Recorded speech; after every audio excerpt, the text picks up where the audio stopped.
but also to remind us to pause every now and then and take a deep breath when life comes at us the way it can for us as black men. So we want to just take these deep breaths as a reminder of that, but also to draw in nothing but good, get up out of us anything that doesn't serve us. So if you get your feet flat on the floor, back as upright as possible, and just in a relaxed position. If you're eating, I'll ask you to pause your food. Just join me in taking these deep breaths. On 3, we're going to breathe in, nothing but the good, and get up out of us anything that doesn't serve us. So on 3, breathe in. 1, 2, 3, breathe in. Breathe out. This next breath in, I want you to be very intentional about something that didn't serve you today. Something that's occupying space in your mind and in your body and keeping you from really receiving this last deep breath. We're going to breathe in, and then we're going to take another. Breathe in again.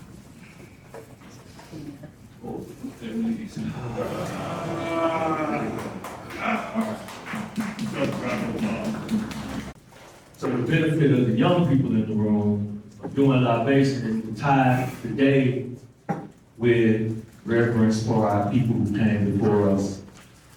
Make sure we're here. And the great part about it is that we'll do it this way, and it's real quick. So hold one fist up, right hand. Just like that, right? Don't go hard with that. Yeah, put it on up there for the strength. Yeah, it's a little pride and power in that. Yes, sir. All right, so then the first I say is going to be for the ancestors whose names we do not know. Those who drowned beneath slave ships, or who fought and died just for an instant of being disobedient in the presence of a white oppressor. And then for those names, we will say Ashe. For those ancestors whose names we do know, who we hold dear in our heart, on t-shirts, on our walls, and paintings, and sculptures. We name our children after those ancestors. Let us call their names quickly. Malcolm X. Ashe. Ashe. Ashe. Ashe. Let us now raise our voice even louder for those ancestors whose names who are in our family that we can call, that we have memories of being present for us on rainy days and sad days and when we need money. And when we need money, let us call that ancestor's name and emulate the best of them. Freddie Newport Sr. Ashe. Ashe. And most of all, brothers, with power, hold your arm up straight. Let us live our lives today, leaving this black man lab wherever we may go this day forward. Let us do this work for our children whose names we do not know yet unborn, those who sit amongst us as children. Let us feel the power of the black man in this room. Ashe? Ashe!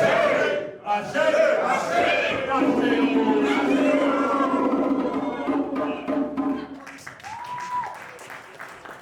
Standing in front, you can use that love, so everybody come up and show your love and show each other love.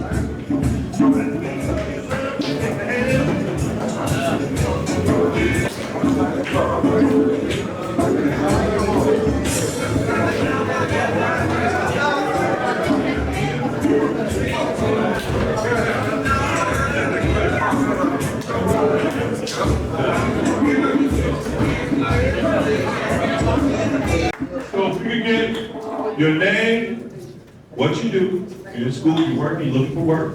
I'm a retired disabled veteran, and I was invited by my good friend right here, Mario, that's sitting next to me. And I appreciate the invitation, and I look forward to working with you guys. Welcome, brother. Well, I'm 9 years old. I have pictures like this, get mad. And my mom invited me. your mom, all right.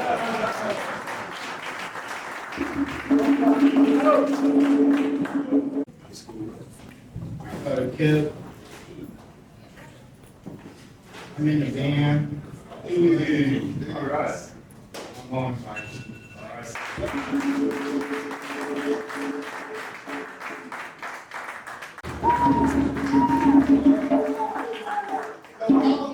here will be 87.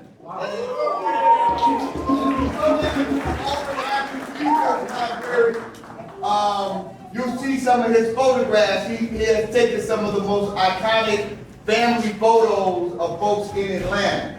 So he has a great long history of capturing our history. So check him out when we have our February 17th event for Black History Month. You'll get a chance to see some of his photos that are displayed there. This is Brother Dorsey. And I want to be clear that this is an intergenerational space. That when you come into this space, we don't care what's behind your name or what was in front of your name or what somebody said you did 20 years ago or yesterday. You are here in a safe, sacred, and healing space for Black men. And so we give thanks for y'all presence, because without you all, there wouldn't be a lab. Everybody good? Yeah. We want to keep this as maybe 90 seconds, as short as possible, to just give a quick introduction of yourself, a little bit of your background, so we understand your point of view as we talk about the subject of freedom tonight.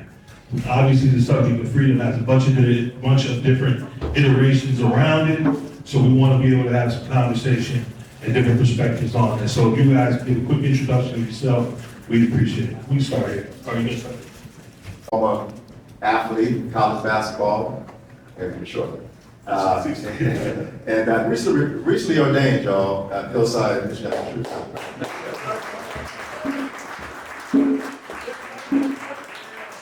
Yes. And so again, I'm on private practice. I have several contracts work with men. I'm a domestic violence professional facilitator for male perpetrators. I also am a master life coach, as I said, for men. I work with parents, teaching parenting skills, parenting empowerment. Work with Brother Dorsey here. Good back. Good to see you. And just happy to be here, y'all. We have to be in this space, know that there's power in this space. And I receive all of it. Good, thanks. My name is Salvatore Taco Dean. I'm a founder of Street Mediators. I'm a violent interrupter. I'm a community health worker, violent abuse profession. My thing is to mediate. I mediate in the churches and the streets. I did 26 and a half years. So my only mission is to interrupt jail cells and caucus. Right. So my thing that I'm big on freedom. You know what I mean? And I understand what self-determination really means. Peace, y'all. My name is Uncle Adam, or Dom. I think everyone calls me here. From Atlanta, born and raised. Young, Black, Native American, and West African entrepreneur. Certified massage therapist for 11 years. Urban agriculturalist, teach you how to grow food, young men who want to get into gardening. Also composted. I'm also an author, seven books. If you want to write, you have something on your heart, you can help you with the step. Also use AI to create images and other great things. A lot of us are shunned AI, but just don't need it, we might as well capitalize on it. So it'll fit our purpose. Also, as of 10 days ago, I was in a maximum security prison. I just got out 10 days ago. Welcome home, bro. I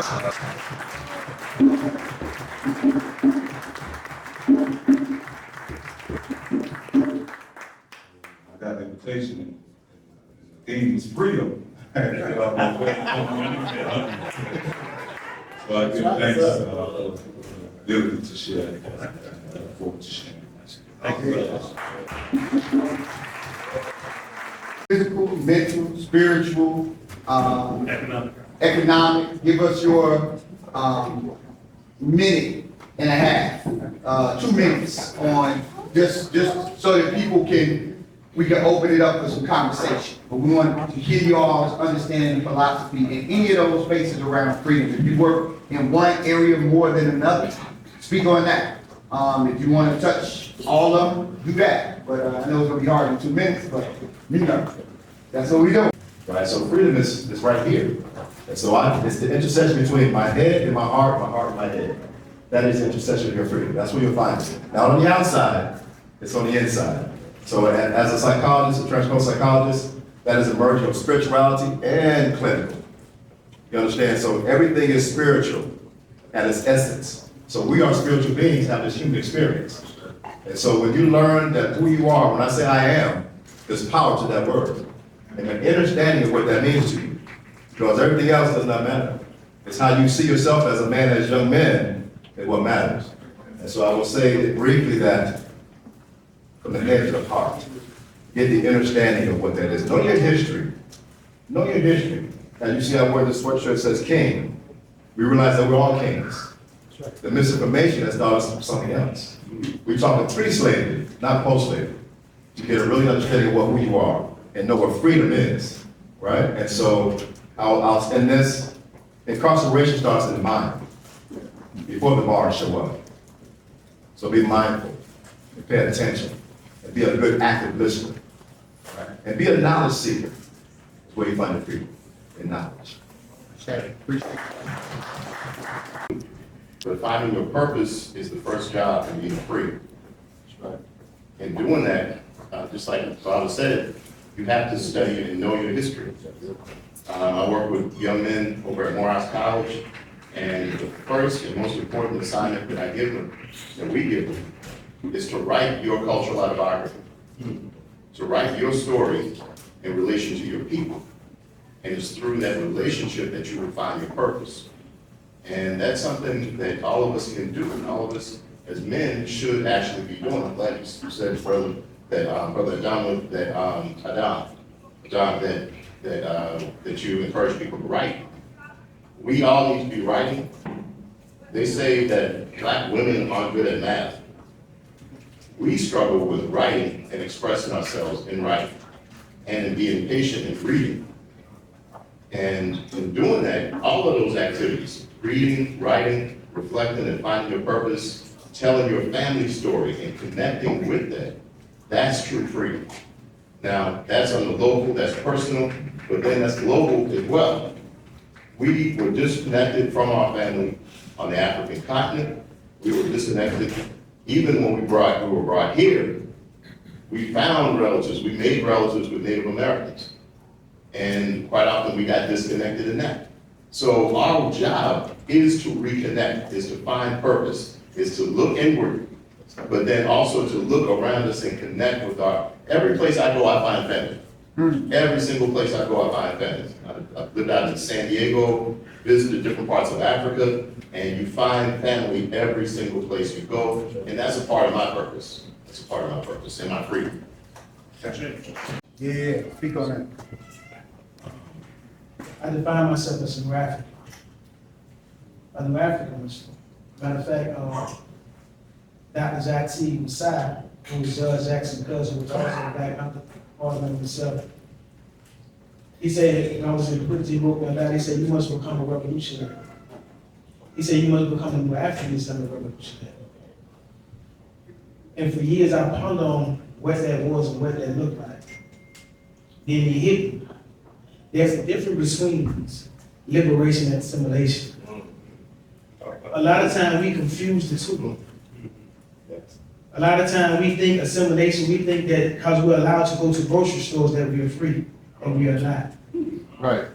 When we're not growing our own food, digging wells to pull our own water, when we depending on our oppressors, we are not free.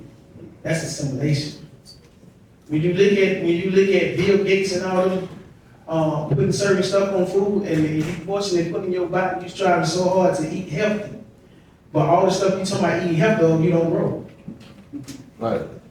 So when I look at self-determination, I think about Malcolm and how he fought for us to define ourselves, and I think about the Republic of New Africa when that took place in Detroit. I think about Mutulu Shakur, when I had the opportunity to talk to him. I think about the many conversations that I had with Sekou Odinga. And how he always constantly tell me, he said, look, man, we are New African Muslim revolutionaries. He said, let's make no mistake about it, that we are at war. He said, as long as we run around and thinking that assimilation is freedom, then we are lost. He says it's different because we don't revive our culture. We have adopted a culture of assimilation and not liberation. We've been taught that our freedom fighters always turned the cheek, always took a beat. But when you study Mississippi, when you study Louisiana, when you study even Atlanta, you will find out that we were very resistant, that we stood against. And one of the things that Kamau Sneaky told me, I'm gonna say this. He said one of the greatest mistakes that the Black Panther Party ever made was revealing their hand. Was going inside of Congress, was going inside the Senate with guns. And I seen the same thing when the brother wrote the Not Fuck Around Coalition do the exact same thing. That's not freedom. That's not liberation. That's stupidity. We have to be very military strategic. I should. Freedom, and we are not. Right.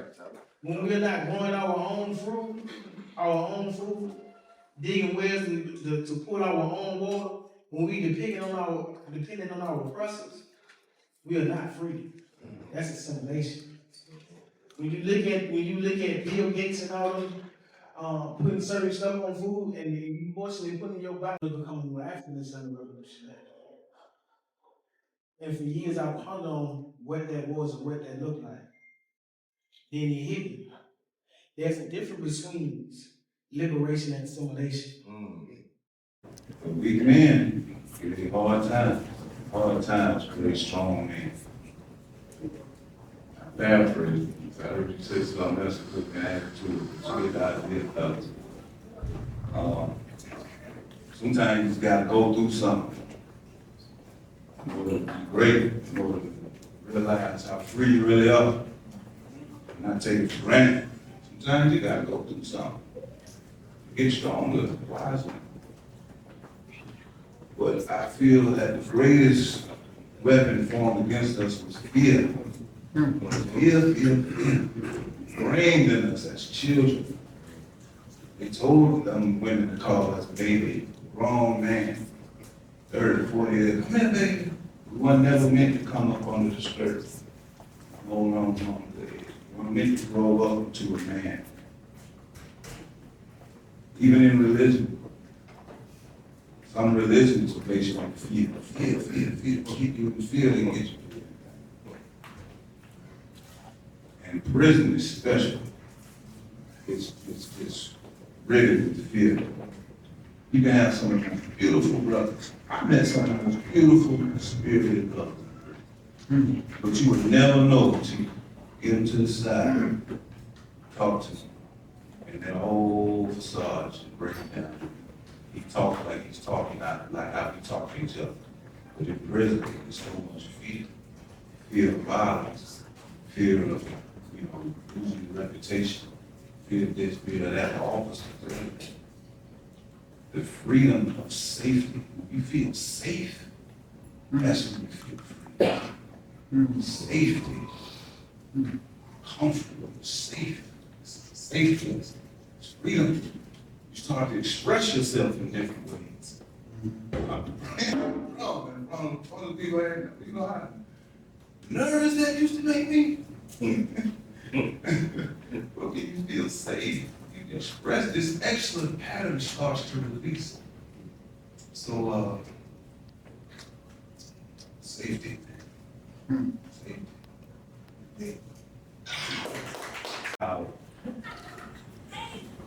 Quite often, we're looking at freedom from somebody else's point of view.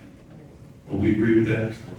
And can you give a little bit of what you think we should do to kind of dissect from looking from that other point of view? How we get there? That makes sense. Ourselves, outside of our Creator. And so, in that, they're talking about freedom, being free from all of those perceptions of other people. Do they know you, right? Or they just think they know you? So how does that affect you when someone says to call you out your name and you get angry and you want to fight? So now you're in agreement with it. Versus, I know who I am. We used to say back in the day, sticks and stones, they break your bones. Names will never hurt me. As long as I know who I am, I'm free. I'm free from anybody's perception, right? But based on how I show up, that's what one should receive. right? So be mindful that just because somebody says something does not make it true. Your behavior, your follow-up will make it true or not. Our young men in school, all that bullying, all that stuff, just know who you are, right? And don't let those words bring you down, right? So, and part of that question is really just about knowing who I am and learning who that is. Because let me just say one more thing. Again, knowing your history is so important because pre-civil rights and all those things, we were independent thinkers. We had our own stores, we had our own groceries, and all those things before we assimilated. That's what my brother said, right? So we need to get back to those things, such as Black Wall Street, right? And those things that historically shows how powerful we are, right? And not based on the perceptions of what the oppressors were putting on us and giving us misinformation, right? So don't be tricked, right? Don't let your mind be influenced by the external, as I was saying earlier, right? Know who you are. When you say I am, what are you saying? That's it. On ourselves, as we look at this world, is really the perspective of our ancestors. And, you know, when we think about those ancestors who fought for freedom, we can find right here. We got freedom fighters right here. We got freedom fighters all around us. We are freedom fighters. But oh man, that's why I want to say this, is that I think we really need to start studying those ancestors who saw the change coming. Not 100 years ago, not 400 years ago, but 3,000, 5,000 years ago, 6,000 years ago, and studied those Black men and women. And they fought to keep the chains off of us. You know, too often we think we tell a story that, well, you know, we were just living our lives in Africa, and so Europeans showed up. Nope, our ancestors saw them coming, and they wrote books, they wrote essays, they wrote stories, prayers that we can read today, and we have to read them today. I go back. Oh, I'm sorry. I mentioned that notion about reconnecting with family. That's fundamental. That's fundamental. What is family? That family, we have to broaden. We have to look beyond just the shores of the United States. You know, most people around the world are actually looking at us, and it's like, hey, y'all got it pretty good. And we do, relative to people in Congo, relative to people in Zambia, relative to people in Mozambique, relative to people in India. But those are some of the ancestors that we need to be looking at, relative to Nubian. Bless you, brother, bless you. So, I'm sorry, real quick, 4 names that to me stand out in terms of folks who actually tried to keep the chains off of us. They saw the chains coming like 4,000 years ago, 5,000 years ago. And I'd start with a man named Merikare. You got to spell that. Oh, I'm sorry, Merikare. And you can't actually, it's a teaching, so it's Khetty to Merikare. So Khetty is Khety. It's my oldest daughter's group name, her base name. Khety to Merikare, Merikare. And Khetty wrote to Merikare, and he was like, the people who wanted slavery, he identified them.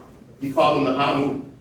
Today we can translate that as Asiatics, people who live to the northeast of Africa. And he told us the way that we actually needed to fight. And that was through unity, unifying with each other. He gave a whole philosophy of how you need to be a leader and govern. But we don't teach this in our Africana studies, in our political science classes, in our history classes enough. So Khetty to Merikare, that's the first one. And I'm gonna be quick. Brother, eardrum, you ain't gonna. Be real quick. The second one is Ashoka Maurya. This is a Black Indian. Oh, I'm sorry, Ashoka, Ashoka. Ashoka. Y'all might have heard of him, Ashoka the Great. This is one of, I don't know if y'all saw the movie Origins, or you might hear about the Dalits. So they were talking about the Dalits, but the problem I had in that movie, they talk about the Dalits as if this is not family. That's family. That's family that just moved out of Africa, but that they're very important. So he gave another whole statement, a whole books and books and books of how we need to rule. This man and his direct ancestors faced the greatest European general that they claim, Alexander the Great, and defeated him. Crushed him. Crushed him. We don't need to be afraid of white people. We don't need to be afraid of Americans, not their guns, nor anything that they have. Because we have the leadership tradition, we have the warrior tradition that we need to study. And it's when we actually moved away from those traditions, that's when the change came and we fell victim. Thank you, brother. I got you. That was last two. Last two, really quick. You said, No, let's go ahead, man. I mean, okay. give us the last two, just give us the name. Real quick, Ramses the Third. Ramses the Third. Now, if you go to Nietzsche, Ramses, R-A-M-S-E-S, the Third. Not Ramses the Great, the second, Ramses the Third. Ramses the Third is known as the last of the great generals from Kemet. And this man came up with a combined military strategy, how to fight on the sea and the land at the same time to defend yourselves from the Europeans who were coming into the country. They were known as the Sea People. So Ramses III, you Gullah Geechee, you descend from folks who have Bantu, you got family from Louisiana, from Haiti, from South Carolina, from Georgia. I almost guarantee you have some Bantu in you. Ramses III is Bantu. That's it. What was the last one? I thought you said four. Just the name. Okay, I'm just saying the He name. can't help it, he a teacher. He like John Henry Clark, classroom teacher. No, actually, I wouldn't do Nancy Moose, but we'll talk about why. Because he was a little bit too short. But I would say, I'm gonna do, no, I'm sorry. Ahmed Baba. Ahmed Baba. That's the last one. Ahmed Baba. Ahmed Baba. Which one? The one from Which one, Timbuktu or one? Timbuktu. Timbuktu. Yeah, the one from Around Timbuktu. 1600, late 1500s, Ahmed Baba, that's the one. And then spelling it A-H-M-E-D, last name Baba, B-A-B-A. Now, that's a longer name too, because, his brother had some, he had the Ibn, son up. But Ahmed Baba is the last of those. Hey, Let's open it up for, And so I guess my question is, like, what can we do to execute? Because I'm more interested in execution and strategy. What are the strategies can we put in place, and how can we execute to where we get from the status that we are in now to where we need to be? Mike. Somebody got the mic? You got You got to be doing it. You got to engage them. You got to go into places and the environments that they're in. You got to get out of the traditional, the European classroom system. You got to put them in an environment that they're comfortable in. You got to create a liberation classroom setting. Right. We have a lot of programs in the state of Georgia.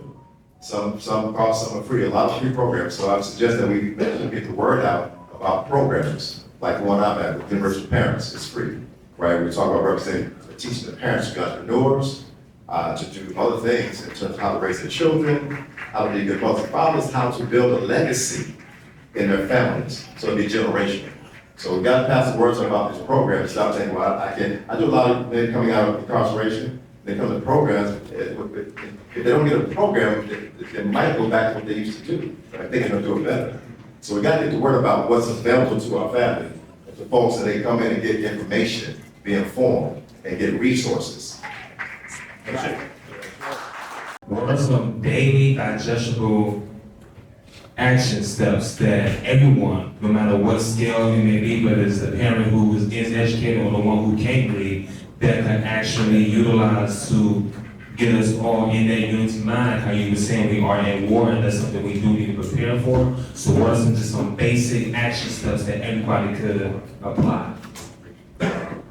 Well, this type of space is the best thing in terms of being supportive, but as educators, we have to talk to the students and get them to actually talk to their parents, their uncles, their aunts, their grandparents, whoever is an elder around them, get them to talk with their family. That, to me, that's the most important thing. That's why that cult is not just an autobiography that we give them. It's a cultural autobiography. You have to tell the story of you and your people, your family, within a movement, within history. And that, I do say, is the most important thing. Our Kemetic ancestors call it divine conversation, metanetra, or divine speech. That's from crossing from generation to generation. Because quite often, in all honesty, a lot of young kids out here, they're not connected. They're not connected to any kind of value system that they're getting passed down. So one of the things we're trying to do when we catch them in college, and I've taught on high school level, I've taught for not that long, but I teach on the college level, and get them to actually go back home and have that conversation. Because many of them, they get to Morehouse, they think their job is to get an education, wear a suit, and make a bunch of money, and disconnect yourself from your community. Right. No, that's probably why we only have a handful of majors, but the important thing is we get them to connect and go back home and actually have those conversations at home. We have genetic traumas that go for centuries, traumas, right? And so those traumas are passed on through our genes. You understand? And so there's a whole other conversation about that. We don't have enough time to talk about that, but I just want to say to you that we all must realize that we got to take care of our well-being, our mental well-being, and be true to that, and speak to that, and not be shamed and pushing down and hiding behind the mask that I'm all right. Right? You know what it is. The evidence will speak to whether you're all right or not. So we got to start dealing with our mental health issues, right, and make sure that we get the help that we need so that we get cleansed in our mind to move forward, to have strategies to work. That's right. So we think wedding could be both memories. They are known for being one of the, let's say, at least in the top 10 most powerful army activists. So they did fight colonizing. So what did influence these women? Who did you say fought colonizers? Mennonites. Why didn't you highlight both of the Mennonites in terms of fighting? Oh, Because they fought colonization. true, they did. Yeah, first of all, y'all should applaud for all Yes, your. sir.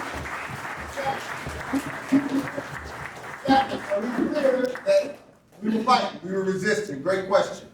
And tell them your name. Ma'am, so Matt. Answer. All right. So, just real quick. Real quick. I would highlight and mention Menelik's wife before I would mention Menelik. Taitu. Empress Taitu. When the Tatars came in, Emperor Menelik, he basically welcomed them in because he thought they were going to bring modernization. They did. They brought some toothbrushes and, but what they wanted in exchange was Ethiopian land. It was his wife, Taitu, who issued the word MB. Absolutely not. When they got word of the plan, because they had their own spies in Italy reading this treaty, the Treaty of Ochale, where the Italians basically were trying to take the land of the Ethiopians. And Taitu had her people in Italy, and she said when she found out, she was like, y'all better take your sandals off, shake the dust off, and get out. And it was Taitu who actually led the charge to kick the Italians out. That's not to diminish Menelik, but if we're gonna give credit, then let's give credit to who is due. like moving on. Did we ever get paid back on them? or Do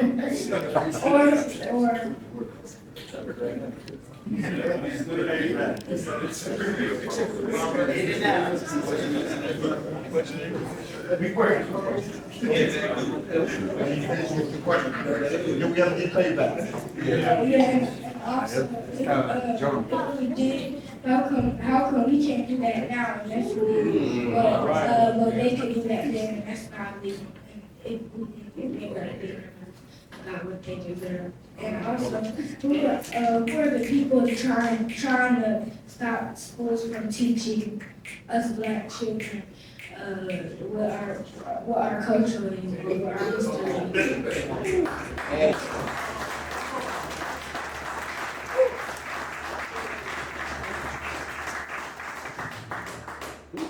let me say this, when it comes to, we still here, so we always gonna get back, we never lost. Right. Let me ask, I'm a native of Atlanta. Everybody always talk about the Black Wall Street in Oklahoma. Let me tell you about the Black Wall Street that was in Atlanta. Oakland Avenue, all that shit, all of that stuff that my dad, he drilled me with that, my granddad drilled me with that, knowing my history. Because when you know your history, understand that we was totally independent. We didn't need the white man money for nothing. We did everything ourselves. They came and dropped bombs and crops and came to destroy us. We still ain't out. We still here. Our problem is we got to organize. We got the numbers. We just got to start out organizing them because they have been out organizing us. When we sleep playing in clubs and kicking it, they ain't playing. They got a think tank. And y'all our future think tank. The question it was a loaded question. So I know you got more questions than that, and I know you constantly thinking. Y'all our future, man. The struggle continues. It never stops. Payback is when you defeat your enemy outright. So how many times did we defeat our enemy when they were at their strongest? What's the strongest Europeans who ever walked the planet? Tell me. So, I do know that Think of a civilization. What state? What do you think? No? we, Greece? Yep. We defeated them. We got the books. He said especially during Alexander's time. Yeah. And we defeated them.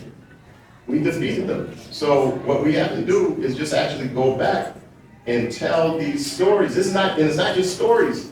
Some of it is just written in European books. They tell a story. But black people defeated these folks. That's not to say, young brother, that payback is sometimes you need payback. So, we mentioned the Stonewall rebels. We mentioned, of course, Nat Turner. We mentioned Charles Deslam. These are all people who organized slave rebellions. But even more important than slave rebellions, how do you stay out of slavery? You stayed out of slavery and fought for a civilization for freedom for thousands of years. Thousands of years. Thousands of years. I encourage, we're out of time, y'all. So I encourage us to consider, in 1979, Assad Shakur was liberated. This shit. It won't break in. We are mixing this shit. It won't break in.